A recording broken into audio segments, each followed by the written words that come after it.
The late evening light in my office was the color of weak tea. Across the glass canyon, the other tower was mostly dark, but one room on my floor was still lit, and I saw something I wasn't supposed to see. My brother Liam was investigating a man named Marcus Thorne, and there he was, standing over a man tied to a chair. Thorne moved, too calmly. He pulled a pistol from his jacket. He put it to the other man's head, and he fired. I couldn't hear it. But I saw the spray hit the window behind him. My whole body went cold. Thorne stepped back. He wiped his gun clean with a cloth, then he turned.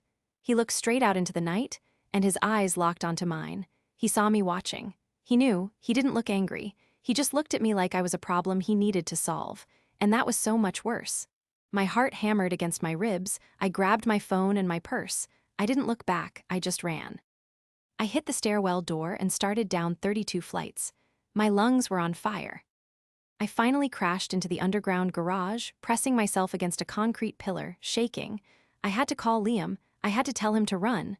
Then a car engine started nearby. Headlights cut across the oil-stained floor. A black sedan stopped 10 feet from me. The driver's door opened, and Nikolai Volkov stepped out. He was the man from the charity gala. Liam's notes said he was Thorne's biggest rival. He looked right at my hiding place. Elise. His voice was low. It wasn't a question. He said he'd seen Thorne's man watching the stairwell doors. He told me to get in the car. I thought about running, but Thorne was upstairs. And this man, he was already here. I got in. He drove fast out of the garage, his eyes constantly checking the mirrors. I finally asked where we were going. Somewhere safe, he said. I told him I needed to call my brother. Not on this phone, he said. His tone left no room for argument. A hot spike of anger shot through me. This was it. This was the control. This was the world I'd always been afraid of. I won't let you use me to get to Thorne, I said. He glanced at me. A muscle in his jaw tightened. This isn't about using you, he said. His voice was quiet. Thorne is moving guns through a youth center. Your brother's press pass was found near the docks where those guns landed last night. The world tilted. Liam wasn't just in danger, he was being framed. Nikolai saw my face. His voice softened just a fraction. We'll fix it, but we have to move now. The word hung in the air between us, a trap and a promise all at once. He turned down a service road and the city lights faded behind us. I knew then there was no going back to my old life. I was in the car. I had the information. The next thing I knew, I was standing on a sun-warmed wooden deck. The air smelled like pine and lake water. Nikolai stood a few feet away, his back to me, watching the shore. You can run now if you want, he said. He didn't turn around. The woods are right there. The road is a mile east. I just stared at his back. Running felt like a test I would fail. I took a step toward him instead. The deck groaned under my weight. Why am I here? My hands had stopped shaking when he turned. I wasn't going to like the answer. He faced me. His eyes were a pale, unsettling gray. He looked at me for a long moment. I saw the clean line of his shave along his jaw. There was a small, faded mark near his temple, like an old scar. Thorne's man was in your building, he said. His words were simple and heavy. He was coming for you. The elevator you heard was his. My stomach dropped. I remembered the soft chime from the office hallway. I'd thought it was just a neighbor. Nikolai watched me understand. His hand came up like he might reach out, but he just rubbed his thumb over his fingers. Your brother is next. Real quick, if you're here for the mafia boss who plays by his own rules, hit subscribe. Trust me, this gets intense. The next thing I knew, I was standing in a sterile bedroom. The only sound was the low, constant hum of a vent. The room had a bed, a chair, and nothing else. It smelled like fresh paint and cleaner. Nikolai stood by the door, looking at his phone. His broad shoulders were slumped. It was the posture of a man carrying something heavy. You can't keep me here, I said. My voice sounded thin against the hum. I can, he said. He didn't look up. Thorne knows you saw him. He will tie up the loose end. That's you and your brother. I thought of Liam, alone in his motel room, chasing a story he couldn't see. Leave Liam out of this. He is already in it. Nikolai finally put his phone away. He ran a hand over the back of his neck. The skin there was red. Thorne's people planted his press pass at the docks. They're framing him for the warehouse fire. The room tilted. I sat down hard on the edge of the bed. The stiff mattress didn't give. My plan to run, to hide, to protect Liam myself, it was dust. I was trapped. He was my only shield. Why are you telling me this? I asked. Because you need to understand the cost of leaving this room. He walked to the single window and pulled the blind down with a sharp snap. My men are bringing him here. They're extracting him now. Your men, the words hit me like a punch. I stood up. You sent people to get Liam without asking me. There was no time to ask. He turned to face me. His eyes were flat. This is not a negotiation, Elise. It's an operation. My operation. You are both under my protection now. The word my hung in the air. It was a claim. It was a cage. I remembered him saying we in the car. I thought it was just a turn of phrase. Now I knew it was a fact. He'd already decided. He'd moved his pieces without me. I was scared. My hands were perfectly still in my lap. The justice I wanted for Thorn felt very far away. The justice Nikolai dealt was immediate.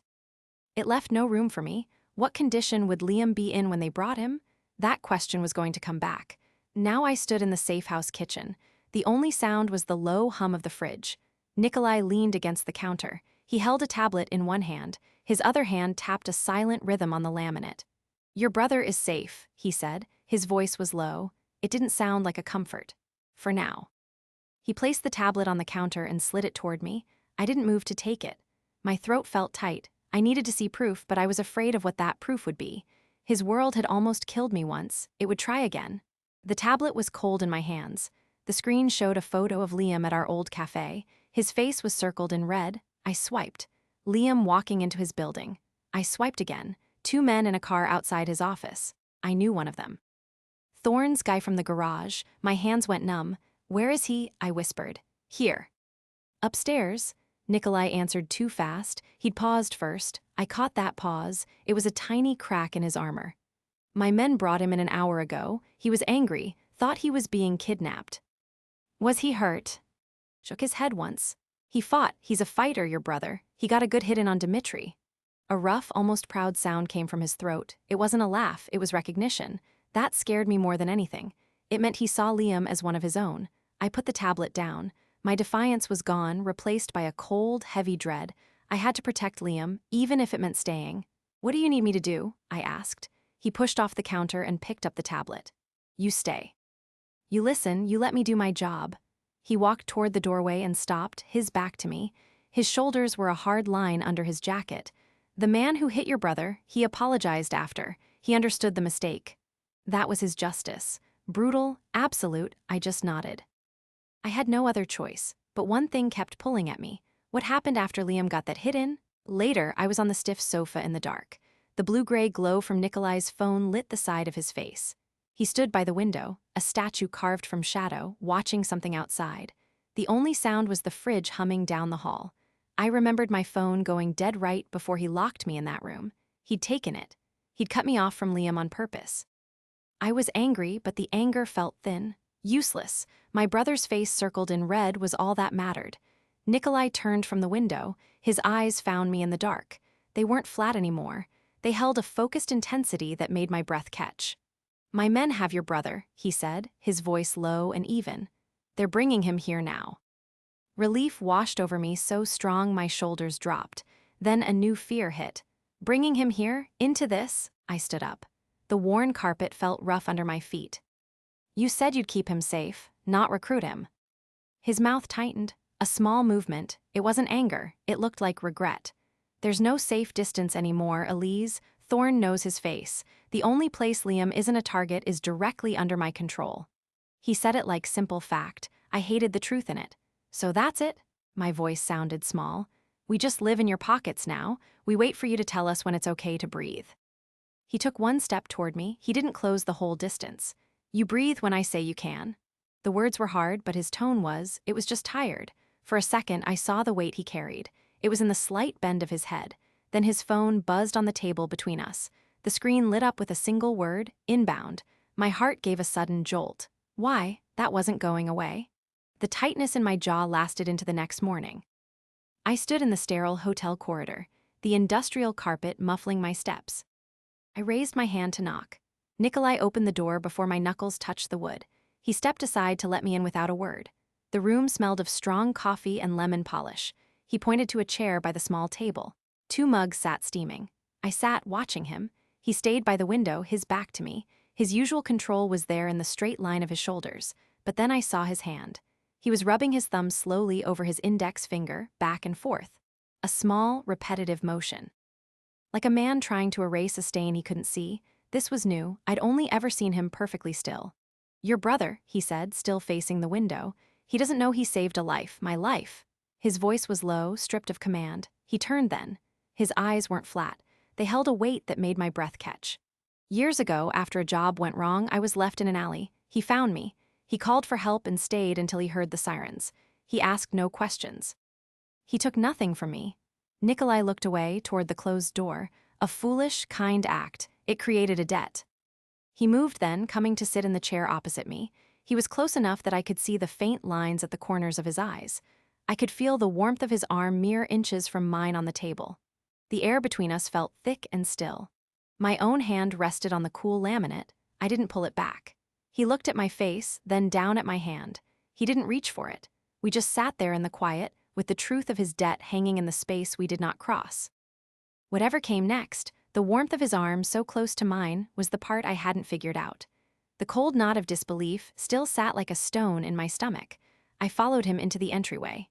The sharp smell of ozone from the old security panel cut through the damp wool of his coat. Nikolai grabbed his long coat from a hook. He moved with a fluid speed that made my own thoughts feel slow. I watched the muscles shift across his back as he slid one arm into a sleeve. The debt he owed Liam was now a chain linking all three of us. His phone rang, a harsh sound in the quiet hall. He pulled it from his pocket without breaking stride. He looked at the screen and his whole body went still for one long second. I saw the tension lock into the line of his neck. He answered. "Talk to me," he said. His voice was low and flat. I could only hear the muffled crackle of a voice on the other end. Nikolai listened, his eyes fixed on a point on the wall. A small muscle in his cheek twitched once. He didn't blink. I didn't know what that meant, but it stopped my breath. "Keep the line open," he said finally. "I'm moving." He ended the call and turned to me. His eyes were like chips of winter sky. "Thorne's men have a lead, a location. They're mobilizing." "Where is Liam?" The words felt dry in my throat. "Not here." "My team is with him." He finished buttoning his coat, his movements precise. "They are extracting him now." "I'm coming with you." The statement came out before I could weigh it. My fear for Liam was a physical push. "No," he didn't even look at me as he said it. He checked his watch. "You stay, you're safe here."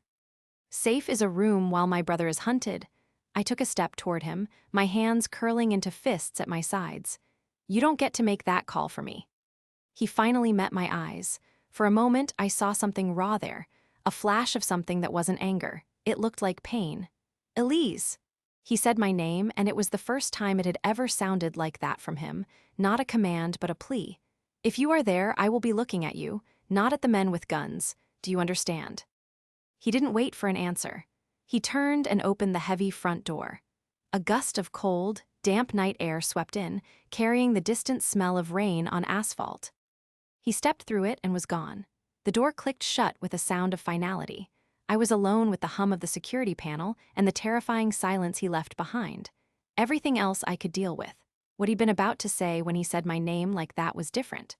The sting of Nikolai's refusal still tightened my throat. I found myself in the passenger seat of his SUV.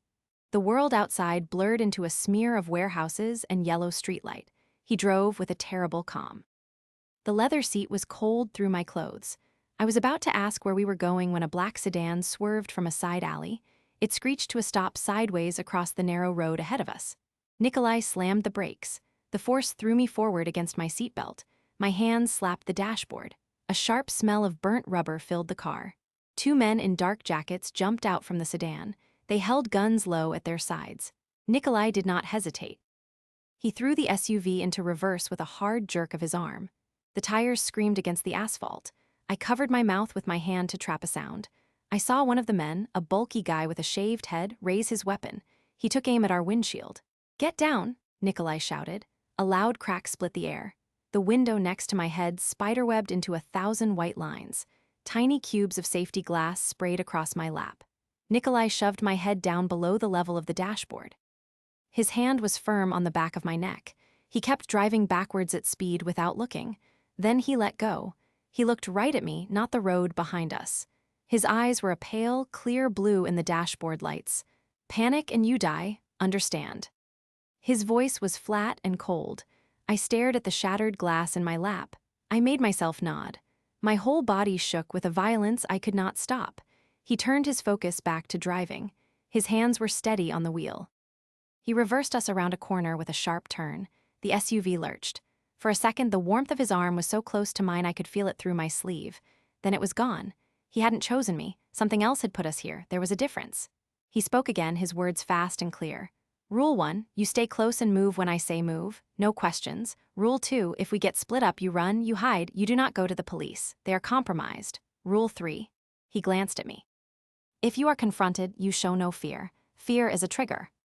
Before I could speak, his left hand shot across the console. He grabbed my wrist.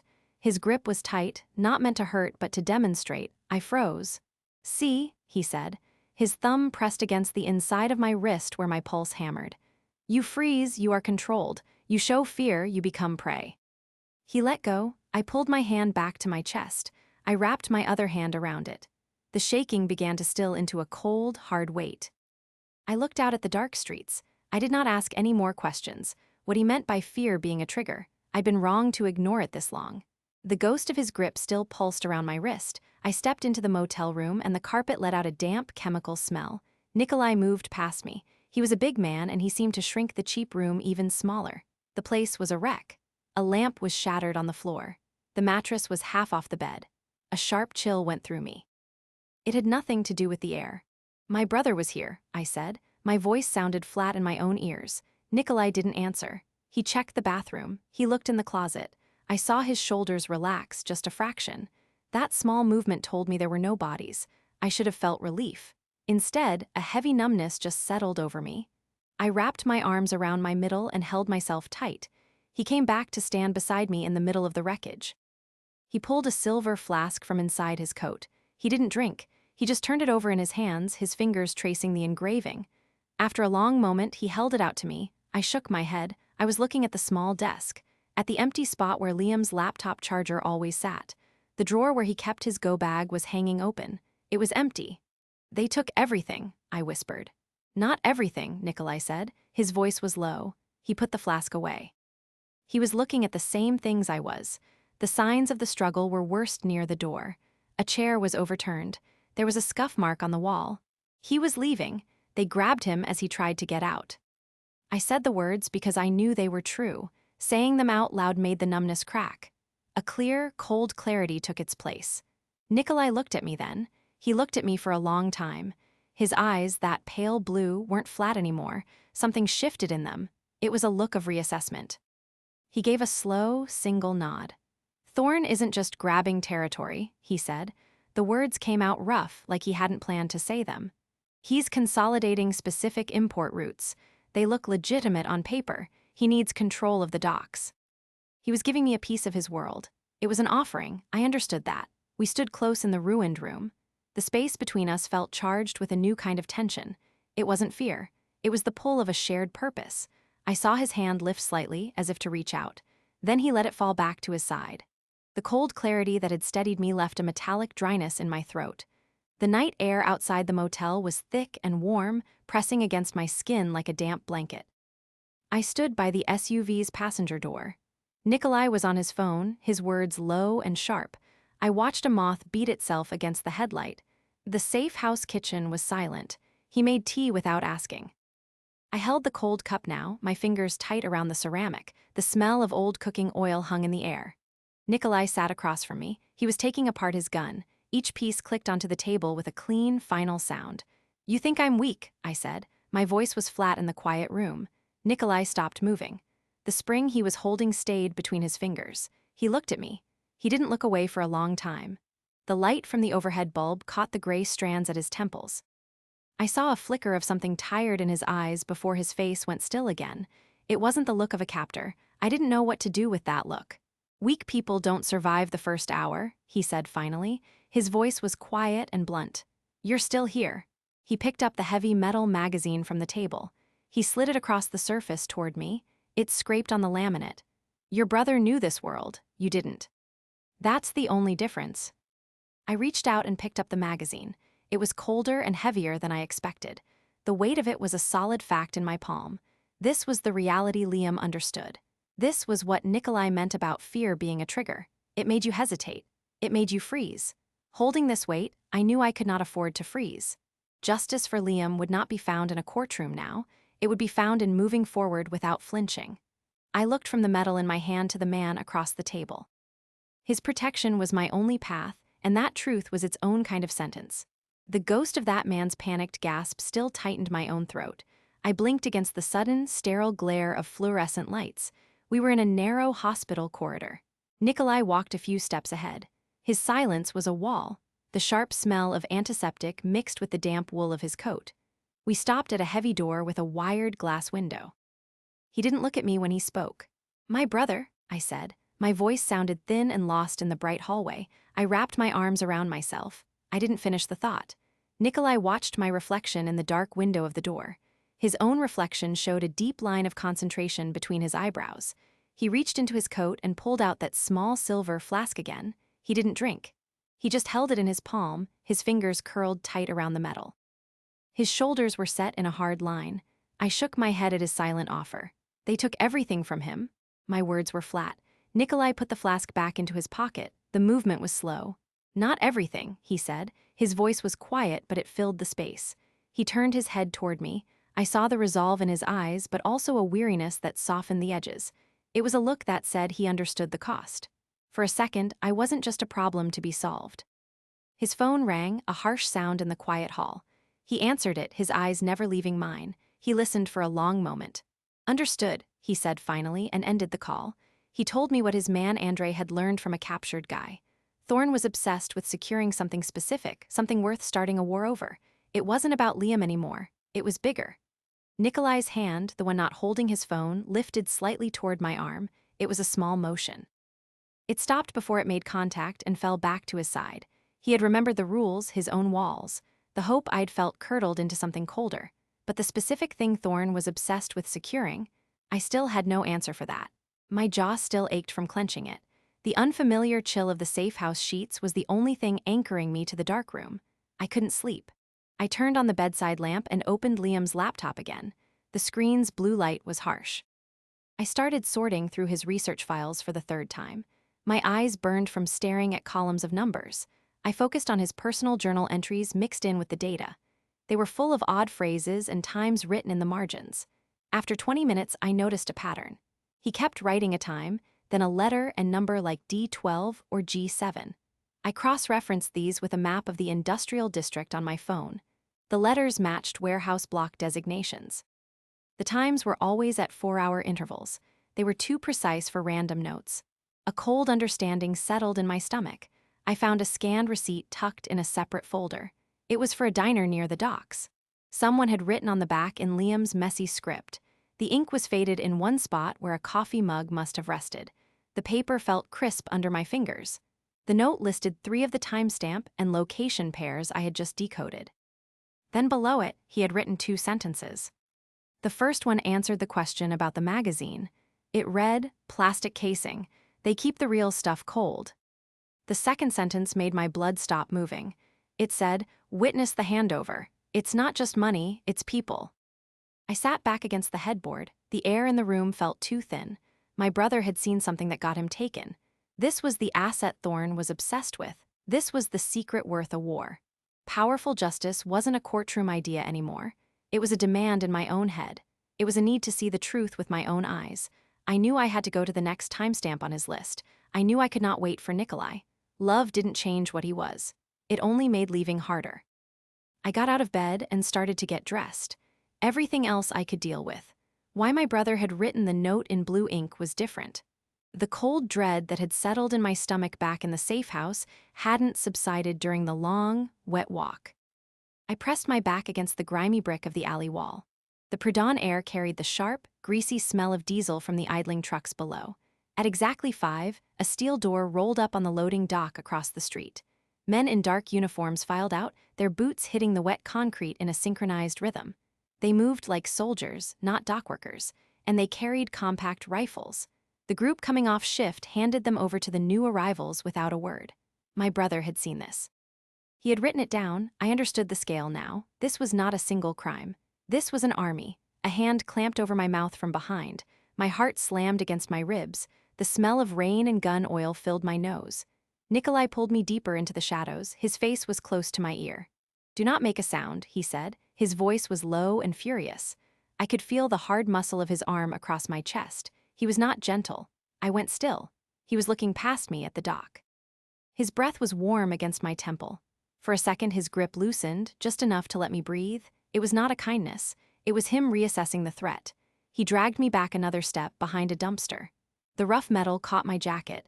I saw his eyes then in the faint light from a distant street lamp. They were not just angry, they were scared. He looked away first, focusing on the patrol.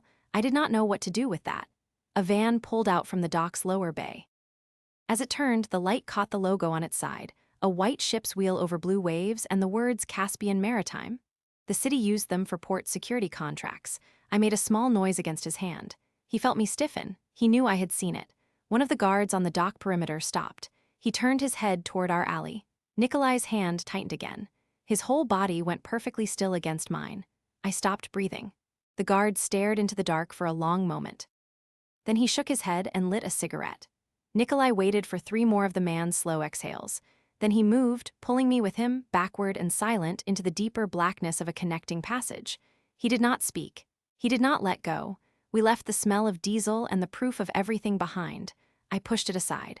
Why I stiffened at the Caspian Maritime logo would come back. The cold from the alley was still locked in my throat. In the back of Nikolai's car, the only sound was the tires thumping over the bridge seams. Dawn was just a gray smear. He hadn't spoken since he shoved me into the seat.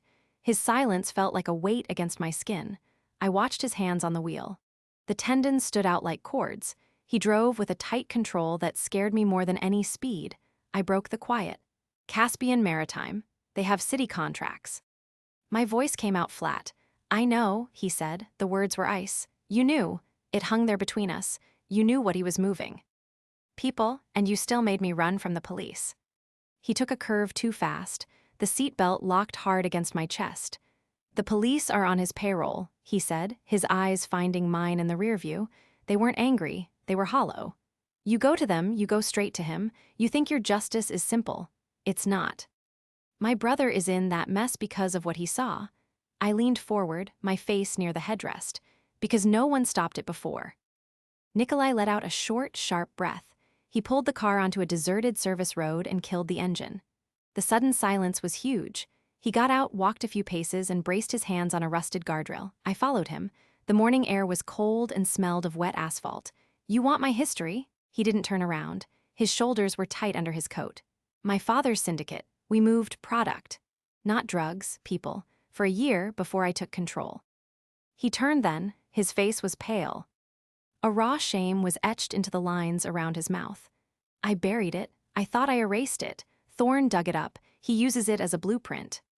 The confession landed in my gut like a stone. His world had almost killed me once. It would try again, but seeing his guilt, I understood. This fight wasn't just for Liam anymore. It was to break the cycle. I was looking at a man trying to outrun his own shadow. Before I could speak, his phone rang. He answered, listened. His free hand curled into a fist. He ended the call and looked at me. "They found Liam's phone at the docks, left out in the open." He paused. The next words were careful. "His press pass was with it. The photo was marked with a red X." I remembered the note in Liam's motel room, written in blue ink on a yellow legal pad. He only used blue for official statements, for things he meant to publish. The draft about the handover was in black. The blue note was a message, a reporter's last bid for credibility. Proof he wasn't just a paranoid victim. Thorn had taken that proof and defaced it. The taunt was clear. Back in the safe house, the metallic taste of his confession still coated my tongue, sharp as a bloodied penny. I braced my hands on the cool laminate counter. The fluorescent light above hummed like a trapped insect. Liam's press pass lay between us, the red X slashed across his picture. A single drop of something dark had dried at the corner. My hands shook. I pressed my palms down harder until the shaking stopped and my skin burned. Nikolai watched me from the other side of the small kitchen. His movements were slow. He pulled 2 glasses from a cupboard and filled them with vodka from a plain bottle. He slid one across the counter toward me. The glass made a sharp sound. "Drink," he said. His voice was low. "Then we talk." He didn't touch his own glass yet. His eyes were fixed on me, but they looked tired. I saw a tremor in his fingers as he finally picked up his drink. I ignored the glass. The smell of cheap cleaning spray lingered in the air. "We need the docks searched," I said. "Every inch. Your men can't cover it all alone." I leaned forward and finally met his look. "We need the Volkovs." I said the name of his family like a challenge. My knuckles were white where I gripped the counter. Nikolai's calm broke for just a second. A muscle in his cheek jumped. He drained his vodka in one quick motion. "Asking them for help is a dangerous move," he said. He stared into the empty glass. "But you're right, they control those docks." He put the glass down with a quiet click. "Why would they ever agree to this? What do I offer them?" He wasn't asking me, he was calculating the cost. He picked up his phone. He scrolled, then put the call on speaker. A man's rough voice answered after 2 rings. "Volkov." Nikolai identified himself. "I need a favor, Semyon." Semyon Orlov, head of a rival faction. Nikolai's voice was all business now. He explained we needed the dockyards cleared for 12 hours. He said it was for a personal matter. There was a long silence on the other end of the line. Then Semyon asked what was in it for him. Nikolai's shoulders slumped a little. "A future favor," he said. "My word on it." The agreement was a dangerous, open-ended debt. Semyon agreed. The call ended. Nikolai looked at me. "We have a window tonight, but we have to wait for Orlov's men to pull back first." The cold dread from that call settled into a permanent, metallic taste at the back of my tongue. I stood by the kitchen sink, my knuckles white on the counter, and watched the single bulb above hum and flicker in the silent, dim room. The quiet in that kitchen was so heavy I couldn't breathe. A sob ripped out of me before I could stop it. I slapped a hand over my mouth and turned away, curling my arms around my middle. My shoulders shook. I felt a tear track down to my jaw. I couldn't fall apart now. But that was the problem. Love didn't change what he was. It only made leaving harder. The thought made the next sob worse. Nikolai didn't move from his chair at the table. He looked at the wall, not at me. His voice was quiet when he finally spoke. "The first time I saw real blood," he said, "I was 12. I cried for an hour." His thumb rubbed slowly over a pale, straight line across his own palm. I went still. I wiped my face with the heel of my hand and looked at him, the mighty Pakhin admitting that. I took a shaky step closer and pulled out the chair beside his. I sat down, leaving a foot of cold laminate between us. Our arms rested on the same table. His sleeve almost touched mine. He didn't pull away. The air felt thick and quiet. He finally turned his head to look at me. His usual cold focus was gone. His eyes were just tired. "We find your brother," he said, "together." I reached into my pocket and pulled out Liam's press pass. I placed it on the table between us. The plastic was smeared with a rusty brown stain, and I saw the red X then. It wasn't drawn with a marker. It was a crude, smudged cross made from blood. My hand started to shake again, hard. Nikolai watched my trembling fingers for a long moment, then he pushed back his chair. He walked to the sink, wet a clean dishcloth under the tap, and came back. He sat. He took the pass from my hand and began to clean the stain with slow, careful motions. He spoke to the card in his hands. "My father once used my younger brother to ensure my obedience. Alexei was 8. I was a weapon my father aimed by holding my brother's heart." His voice was flat, devoid of its usual authority. He finished wiping and placed the clean pass back in front of me. Our fingers brushed. A small, warm point of contact in the cold room. The phone on the table rang, sharp and loud. Nikolai picked it up. He listened. He said, "Understood," and put the phone down. "The docks are clear," he told me. He stood. He held out a hand to help me up, not as a command, but as an offer. I took it. His grip was firm and warm. We were partners now. The ghost of his low voice still vibrated in my chest, an anchor. I stared at a coffee stain blooming across a blueprint of the docks, my fingers tracing its damp edges on the safe house table. Nikolai moved beside me. He spread a second, more detailed schematic over the first. The paper made a dry, sliding sound. "Thorn will be here," he said. His tone was flat and certain. "At the auction. It's the only way to get close enough to find Liam." I felt sick. My stomach twisted into a hard knot. I stepped back from the table and wrapped my arms around my middle. The air was cool and still, thick with the scent of old paper and dust. "No," I said. I paced a short, tight circle on the worn rug. "I'm not a player in your world, I'm a liability." I stopped and pointed at the diagram. "They'll have metal detectors. They'll have guards who ask questions I can't answer. I will get us both killed. Nikolai stood up. He moved to block my path, his broad shoulders filling my view. You are Liam Vance's sister. That is your entry. You look the part. You act the part. He leaned in slightly. I saw a faint, tired line at the corner of his eye. Or your brother stays lost. His words hit me like a physical blow. I hated that he was right. My gaze drifted to the single black dress hanging over a chair back. It was a costume for a role I never wanted. I took a deep, steadying breath. The air tasted of dust and resolve. Fine, I said. My voice was quieter now. What's the plan? I walked to the chair and picked up the dress. The fabric was cool and heavy in my hands. I turned back to the blueprint. Nikolai began pointing out entry points and exit routes. I listened, but my eyes tracked across the security notations. My finger stopped on a separate, heavily fortified section labeled VIP. The guard roster for that section listed a code name, City Partner. My mind clicked. I reached for a separate file of intelligence photos. I flipped through until I found a society page clipping. It was for a charity gala the same night, hosted by City Controller Evelyn Reed. I laid it next to the blueprint. Reed's public schedule perfectly overlapped with the auction window. A cold, clear understanding settled in my chest. The dread of Evelyn Reed's name had settled into a permanent ache behind my ribs. The garage air tasted of dust and hot electronics. I sat on a crate opposite Nikolai. He was bent over a laptop on a workbench, his focus absolute. The fan from a server rack hummed a low, constant note that matched the pressure in my head. I had Liam's laptop open on my knees, scrolling through his files on Thorne's shell companies. The list of donors from Reed's charity gala was printed on a sheet beside me, a puzzle of clean names and clean money. I knew the connection was there. I just had to find the crack. The connection on the screen was a perfect, terrible match. Caspian Maritime was Thorne's. Caspian Maritime was Reed's. The city controller wasn't just taking a bribe. She was the secret owner. Nikolai let out a short, quiet breath beside me. He leaned back from the screen and ran a hand through his hair. His fingers caught on a small, fresh cut above his ear. A thin, red line. Seeing it made my chest tight. The cash, the gun, those were tools. That little cut was from a fight he was in because of me. Andre cannot trace the blind trust, he said. His voice was flat. The corporate layers are professional. It is a dead end. He stared at the concrete wall, not at me. This was the admission. Our first real lead was crumbling. I didn't answer. I was already clicking.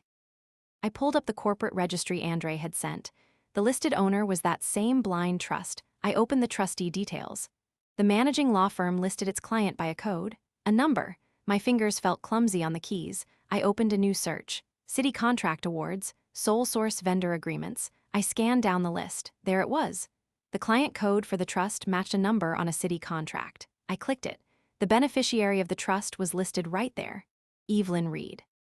The city partner wasn't a partner. She was the investor. We weren't just going against Marcus Thorne now. We were going against the city itself. I looked up at Nikolai. His face had gone very still, completely blank. That was worse than any anger. She is not a target of convenience, he said, his voice low. She is the foundation. Removing her, it would be an earthquake. He hadn't touched me when he saw the screen. I was starting to understand why. I wasn't going to like the answer. The first thing I noticed in the boutique's dressing room was the smell, steamed fabric and expensive perfume. The dress hung in front of me, a simple black column of silk. Nikolai called it a tool. It felt heavy in my hands. He stood by the door, holding a small plastic case with the transmitter. The bright lights showed the tired lines near his eyes. He watched as I stepped into the dress. The zipper was a problem. I struggled with it, my fingers all thumbs. "Turn around," he said. I turned my back to him. I felt his hands at my shoulder blades. He pulled the zipper up with one smooth motion, a soft, precise sound. His knuckles brushed my spine. A shiver went straight down my back. I wasn't cold. He moved to the front and knelt. He opened the case on the floor. His movements were careful, methodical. He secured the flat transmitter to the inside of my calf with medical tape. His fingers were warm against my skin. "Does it pinch?" he asked. He didn't look up. "No," I said. My voice was too quiet. He stood and came behind me again. He adjusted the wire where it ran up my back under the silk. His fingers traced the path. I saw his face in the mirror over my shoulder. His eyes were on his work, a clear, focused gray. Then his hands came to rest on my bare shoulders. They were firm. I realized I'd been holding them up, tense and tight. I let them drop an inch. I looked at our reflection, the woman in the elegant dress, the dangerous man behind her. I saw the small scar on my brow. I saw the tension in the line of his jaw. "What do you want?" I asked the mirror. "After all this is over." He went very still. His hands stayed on my shoulders. He looked at our reflection for a long time. I thought he wouldn't answer. I thought I'd crossed a line. "I haven't allowed myself to imagine an after in years," he said. His voice was so quiet I almost didn't hear it, just a breath in the silence. Then he dropped his hands. He took a small step back. The space between us and the mirror was empty. It suddenly felt colder. Whatever was coming next, I understood now why my shoulders had been so tense before he touched them. The ghost of his whisper was still on my skin. I stood over the war room table, my fingertips tracing the cool, slick surface of the auction house blueprints. Andrei was at the head of the table, pointing to each team's position. Nikolai stood beside me, his attention locked on the security camera blind spots. He was so still, it felt like a held breath. The air was dry and smelled like printer toner. I listened to every word because my brother's life depended on it. Andrei was saying the word synchronized when a sound cut through the room, a sharp digital ping. It came from the secure server tower in the corner. A clean, wrong note. Everyone froze. Andrei moved first. He crossed to the main monitor, his fingers flying over the keyboard. "It is an encrypted file," he said, his voice tight. "No sender signature. It bypassed the firewall." Nikolai turned his head toward the screen. His eyes narrowed. A cold knot tightened in my stomach. This was not part of the plan. Andrei opened the file. A photograph filled the screen. It was Liam. He was sitting on the floor of a bare metal container. His face was bruised. His eyes were hollow, but they were open. He was alive. Relief hit me so hard my knees went weak. Then I saw the background. Over his shoulder, through a vent grating, a wall monitor was glowing. A digital location tag on it was updating.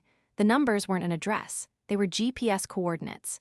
Nikolai took a single step closer to the screen. His hands, which had been resting on the table, curled slowly into loose fists. He was reading the same thing I was. The coordinates weren't for the auction warehouse. They placed Liam on the city's commercial riverway, and they were moving. "The auction is a front," I said. My own voice sounded flat and far away. The briefing just dissolved. Andrei started barking orders into his phone, calling teams back. Nikolai turned to a map of the river pinned to the wall. His movements were quick and precise. He traced a line with his finger. His jaw was set in a hard line. I looked from Liam's haunted face on the screen to the map. The justice we wanted was here, in stopping this, but Liam was already sealed in a metal box, floating away from us on dark water. We had no boats, no assets on the river. Our whole plan was for nothing. My heart hammered against my ribs. Back in my borrowed room, the sterile chill from the air filtration unit washed over my skin. Andrei had forwarded the video file to my tablet before the briefing room emptied. I tapped the screen. Liam's face filled it. One eye was swollen shut. Blood was dried on his temple. He looked right at the camera. "Stop looking for me, sis," he said. His voice was raw. "You'll only get Nikolai killed, too." The video ended. I was numb. My throat closed up. I couldn't swallow. I replayed his words. It was a message meant for me, a clear trap, but it was proof he was alive and thinking. Thorn wanted me to run out. He wanted me to pull Nikolai into the open. I understood that now. The knowledge settled in my stomach like a cold, hard stone. Outside my door, I heard the low murmur of the guard posted there. "Nikolai's man, Victor." Then another voice, sharp and angry, joined his. Their argument grew louder.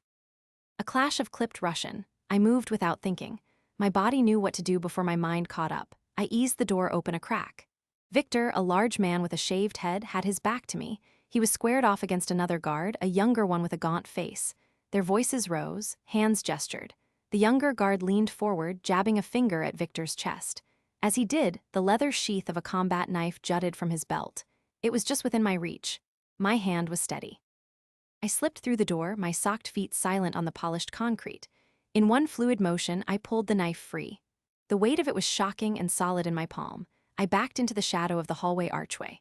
My breath felt loud in my own ears, but they didn't turn. I remembered the basement laundry room, the high, narrow window well I'd seen during the tour of the safe house. It led to the side alley. I turned and I ran, the stolen knife cold against my leg. I passed a small side table in the hall. A framed photo of Nikolai sat there. It was a formal shot from years ago. His eyes looked younger, but no less serious. I stopped for a second. I touched the cool glass. "I'm so sorry," I whispered to the picture. "I can't let my love for him be the thing that gets you both killed." Then I was moving again, down the back stairs, toward the basement and the night. The cool night air still clung to my skin. From my new vantage point behind the command center's server rack, I could hear a frantic clicking. A single keyboard. Nikolai was alone at the main console. His broad shoulders were hunched forward, the blue light of the monitors washed over his face. I saw a vein standing out on his forehead. He was typing fast, pulling up river traffic maps. He had a gun on his hip and blood on his hands. I stepped out from the shadows. The floor creaked under my socked foot. His head snapped toward me. His eyes were not angry, they were hollow.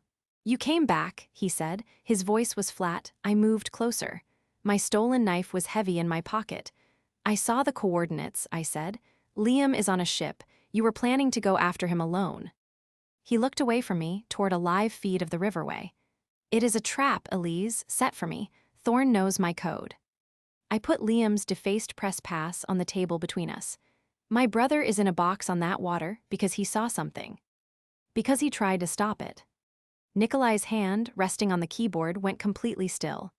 "I know," he said. That stillness was his tell. He was afraid, not of Thorn, but of failing. I didn't know what to say to that. I just watched his frozen profile. He finally spoke, his voice low. "You asked me what I wanted after this. I want you safe. That means you stay here." I shook my head. "Justice doesn't work like that. It's not you handing it down, it's me taking it back." I thought of what I'd seen in Liam's eyes before the feed cut. Not just fear. A warning, a plea to finish what he started. Nikolai stood up suddenly. He walked around the table to stand right in front of me. He was so close I could see the tired lines around his mouth. "If you are on that dock," he said, his voice low, "I will be distracted. That gets people killed." I didn't back up. "If I'm not there, you will be reckless. That gets you killed." We just stared at each other. The only sound was the hum of the servers. Then he did something I didn't expect. He reached out and took my hand. He turned it over and placed his car keys in my palm. His touch was warm. "The car is in the kitchen," he said. "If you do this, you drive, you follow my lead, you run when I say run." It was a surrender, a partnership. The weight of the keys felt like a terrible promise. 3 days later, I stood in the overgrown garden. My boots sank into the damp earth. It smelled like wet stone and rotting leaves. Nikolai found me there. His driver, Andrei, had just left. The kitchen window was open. I could hear the low murmur of a news report from a radio inside. Nikolai leaned against the mossy garden wall. He didn't speak at first. He just looked at the ground. His shoulders were tight. I knew about the police commissioner now. I knew Liam was scheduled to die tonight. The silence was heavy. "Hayes," Nikolai said finally. His voice was flat. "It explains the evidence lockup problems, the clean raids." I wrapped my arms around myself. "You tried a different way," I said. It wasn't a question. He let out a short breath.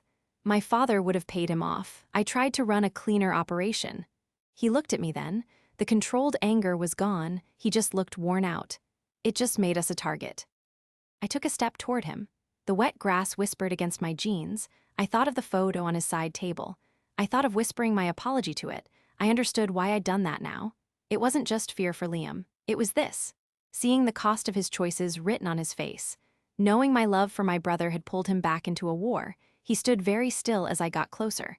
We were close enough that I could see the weave of his sweater. He didn't move away. I wanted to reach out. To put my hand on his arm, but my hands stayed at my sides. His were pushed deep into his pockets. He was holding himself back, and so was I.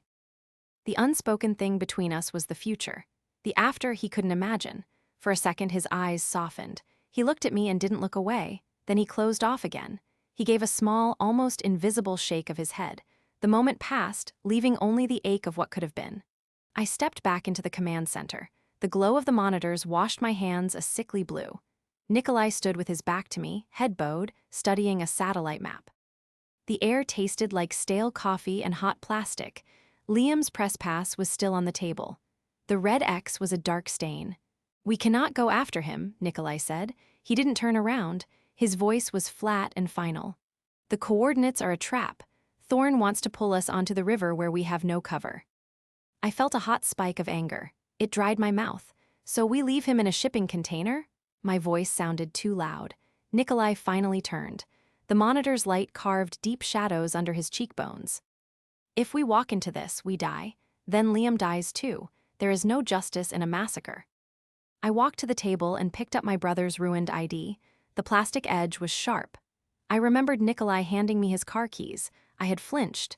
I thought it was the weight of his world being passed to me. Now I understood. It was the weight of his fear. Every gift was also a chain. He hadn't chosen me, something else had put us here. There was a difference. Justice isn't about playing safe, I said. It's about stopping them. Nikolai moved fast. He was in front of me before I could step back. He didn't touch me. He just looked down, and for a second his eyes weren't cold. They were full of a raw, desperate pain.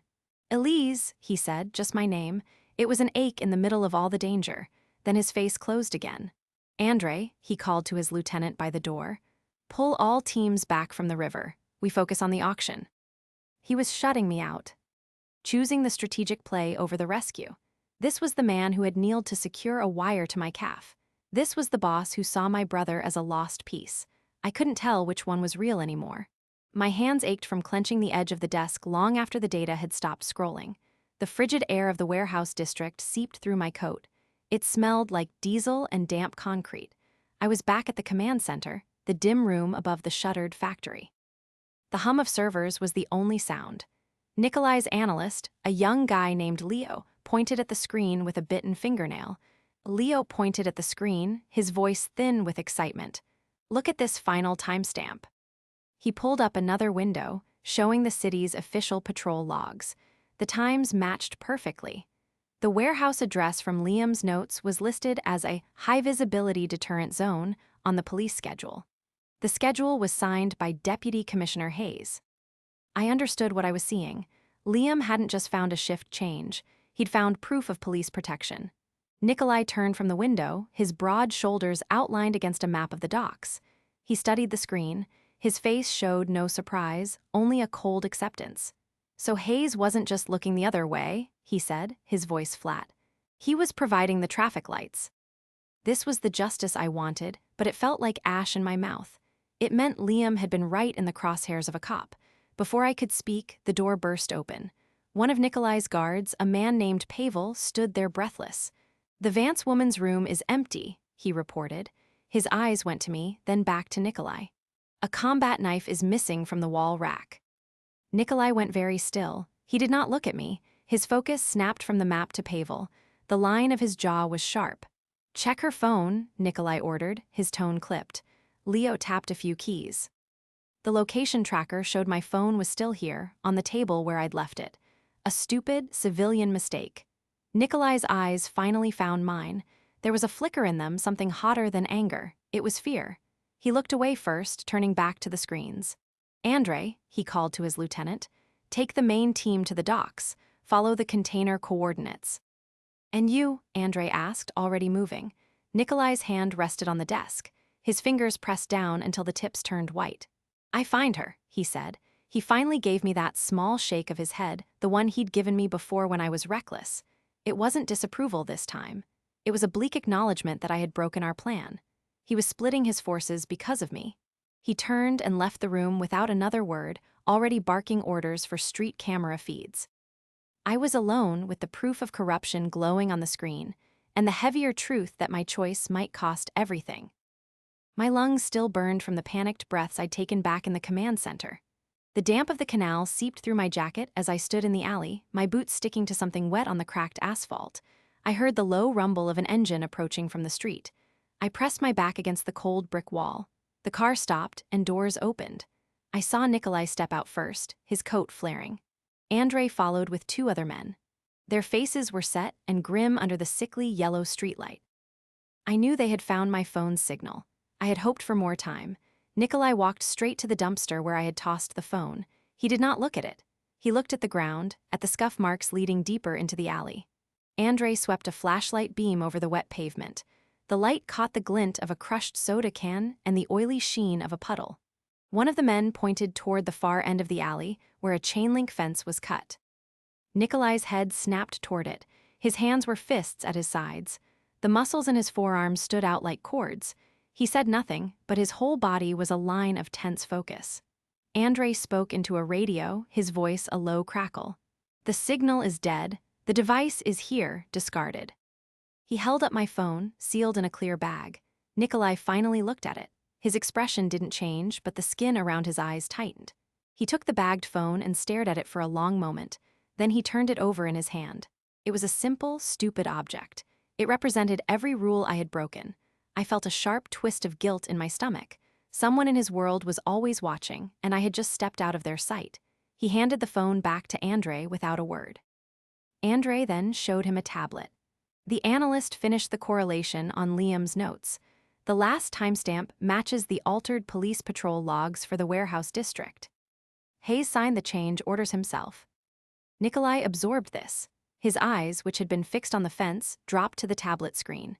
He saw the proof of a system designed to protect monsters. I saw his shoulders rise and fall with one deep, controlled breath.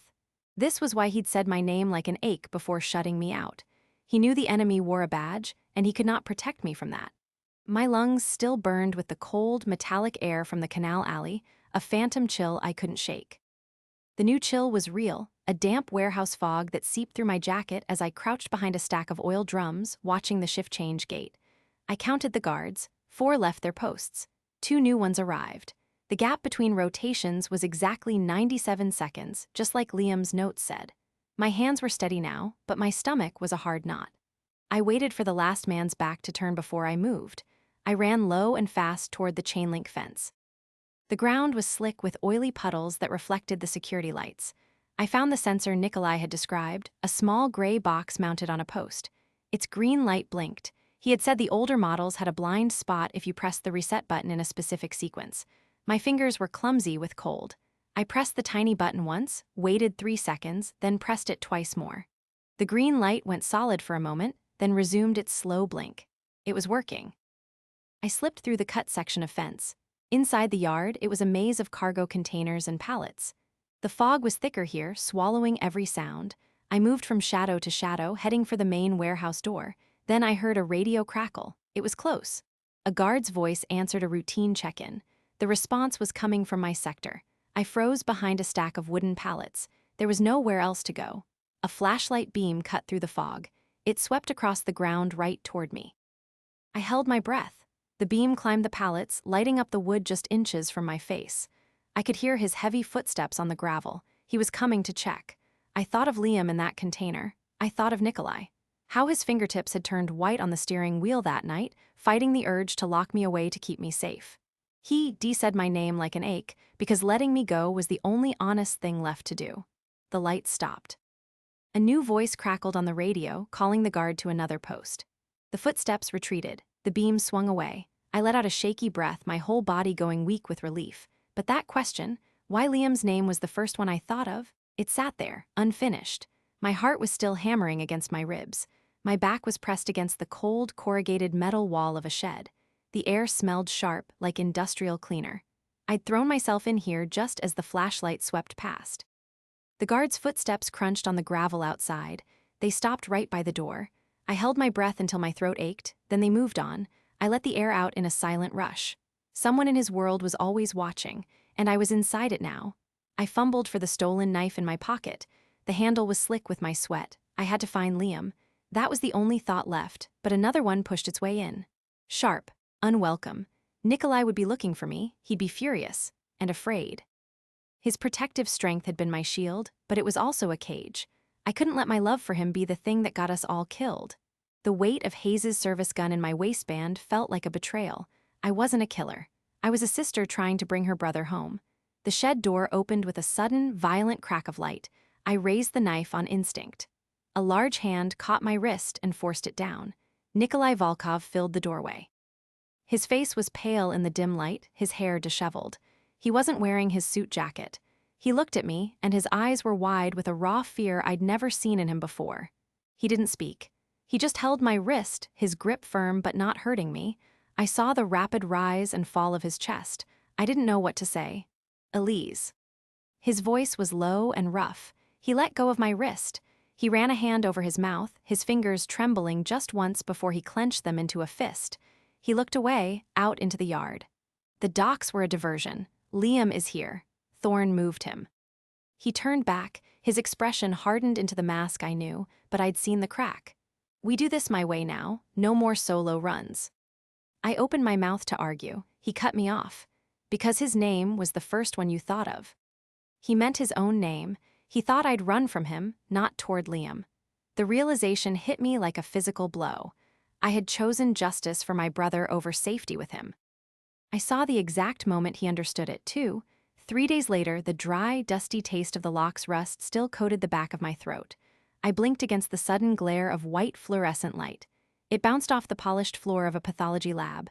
The air smelled sterile, like alcohol wipes and ozone. Nikolai stood across from me. His hands were braced flat on a stainless steel table. His suit jacket was gone. His shirt sleeves were rolled up. The harsh light showed every tired line around his eyes.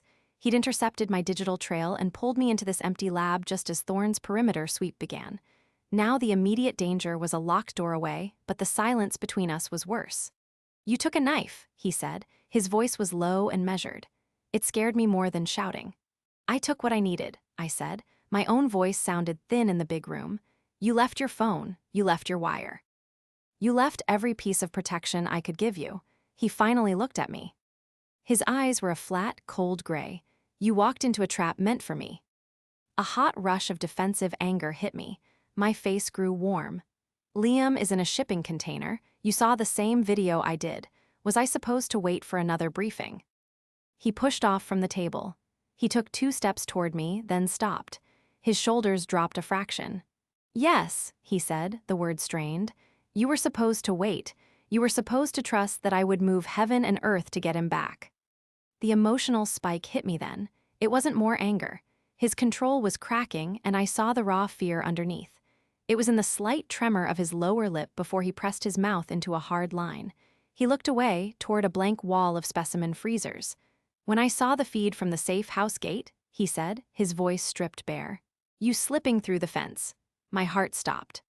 He turned back to me. The authority was gone from his face. I haven't felt that kind of blind terror since I was a boy, since I watched my father take Alexei away to make a point. I understood then. I understood why he'd let go of my wrist back at the safe house. He was fighting the instinct to grab hold and never let go because his father's version of protection was a cage. He was trying to be better, and I'd run straight into the dark. The silence that followed was total, just the hum of the freezers and the sound of our breathing. He stood close enough that I could see the rapid pulse in the side of his neck. I could have reached out and touched him.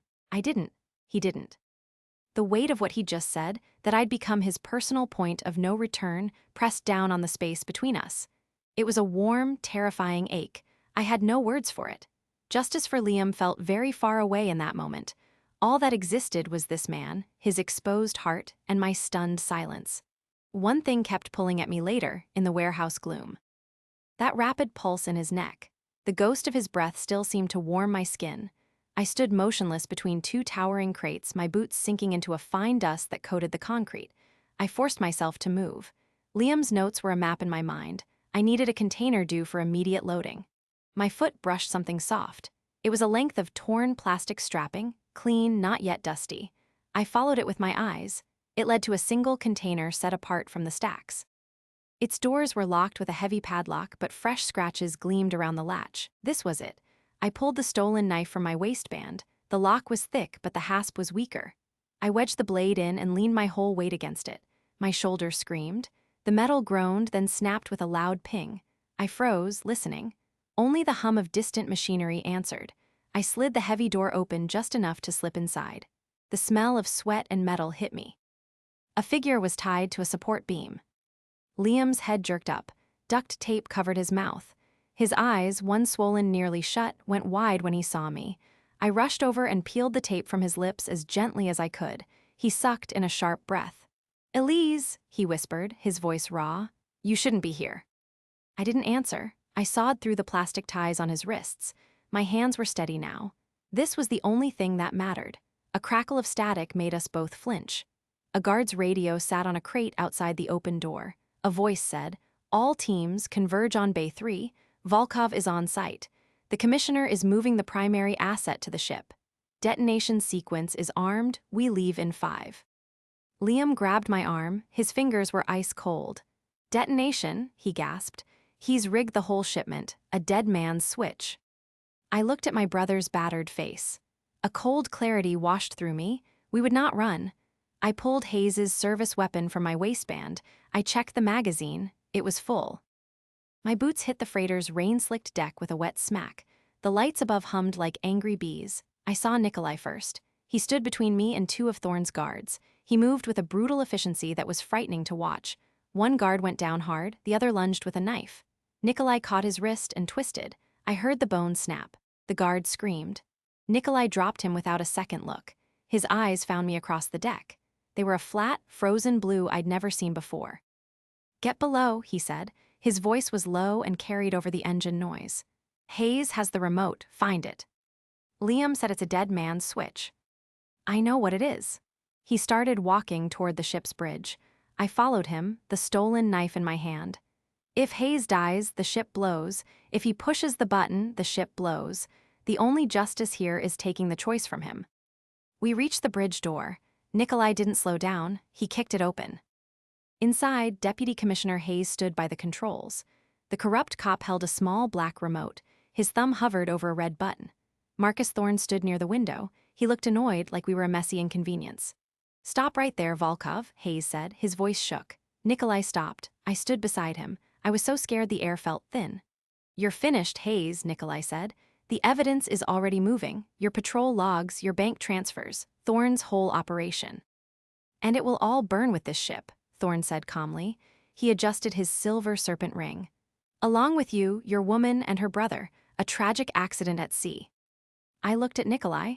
A muscle in his cheek jumped. It was the only sign. He was calculating distances, angles, deciding who to kill first. I understood then. Powerful justice wasn't a court verdict. It was this. It was preventing the explosion. It was making sure Hayes could never press that button. Nikolai took a slow step forward. Hayes's thumb twitched. I didn't think, I just moved. The rest made sense. Whether his thumb twitched down or I'd moved fast enough, that part didn't. He shoved Hayes toward the cruiser, forced his face toward the loudspeaker grill. "Confess," Nikolai said. His voice was low. It left no room for argument. Hayes stammered a denial. Then Nikolai pressed the barrel of Hayes's own gun hard.